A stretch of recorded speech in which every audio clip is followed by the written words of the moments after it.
আরে কালিয়া, আজ সকালে আমি যখন পায়খানায় বসে পটি করছিলাম তখন বাইরে থেকে পায়খানার দরজা কে বন্ধ করে দিয়েছিল রে? সর্দার, আমরা তিনজন মিলে। শুয়োরের বাছুর! জানিস তোদের জন্য আজকে আমার কি হয়েছিল? পুরো 3 ঘন্টা ঠান্ডার মধ্যে আমি পায়খানার মধ্যেই বসেছিলাম। ঠান্ডায় আমার টুনটুনি জমে একেবারে বরফ হয়ে গিয়েছিল। I love you Rahul. তাই?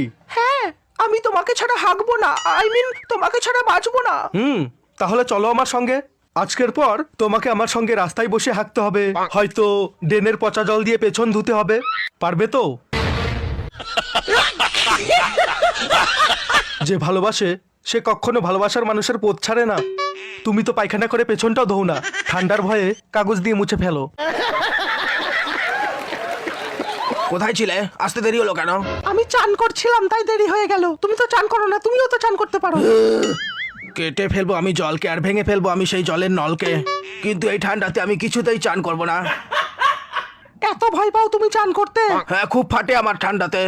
কাজল, তুমি কি করে চান করো এত ঠান্ডাতে? আমাকেও বলো না। আমি যদি চান করি আমার খুবই ঠান্ডা লাগে। কেন ঠান্ডা লাগে? হ্যালো কবির, কে যেন হোস্টেল থেকে তোর সোয়েটার আর চাদর চুরি করেছে। হাই, কে চুরি করেছে? চাদর চোর। ধর শালাকে, আমি আসছি। বাড়া খাও খাও, বাড়া খাও খাও, বাড়া খাও। আমার একটা কথা কান খুলে শুনে রাখ, শীতের দিনে আমার সোয়েটার বা চাদরে হাত দিবি না, দরকার হলে আমার গার্লফ্রেন্ডকে নিয়ে যা। আমি গরম জল ছাড়া চান করব না, আমার খুব ঠান্ডা লাগে। মা তবুও জোর করে চান করাই। চান চান করে আমার মাথা খেয়ে ফেললো। বললাম তো আমি চান করবো না।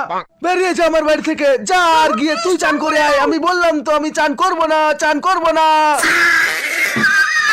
রাহুল প্লিজ দরজা খোলো। ঠান্ডা আমাদের সবারই লাগে, স্নান করতেও ভয় লাগে, কিন্তু প্রথমে 1 বালতি জল ঢালার পরে তখন আর বেশি ঠান্ডা লাগে না। আমি তোমার স্নানের জন্য গরম জল করে দিচ্ছি। ঠান্ডা জল দিয়ে স্নান না করলে, কিন্তু গরম জল দিয়ে তো স্নান করে নাও প্লিজ। সত্যি জল গরম করে দেবে তো?